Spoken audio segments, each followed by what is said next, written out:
Everybody, this is Zach with aBlogtoWatch. We're checking in with our friends at Seiko at Baselworld 2019. I have in front of me the brand new Seiko Prospex SNR029. This is part of the new LX collection. LX, of course, being the abbreviation of the word lux, which is Latin for light.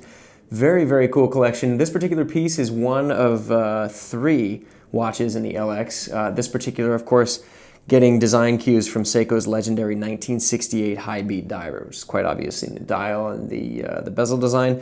This particular watch, though, as well as the other 2 in the collection, were designed in collaboration with acclaimed Japanese designer Ken Okayama. So some very, very cool angles and swooping lines on the case side. Lots to like here. It is a 44mm Zaratsu polished titanium case, water resistant to 300 meters. It is fitted with the 5R65 spring drive movement, which has a 72-hour power reserve. You can see the reserve indicator there at 7 o'clock.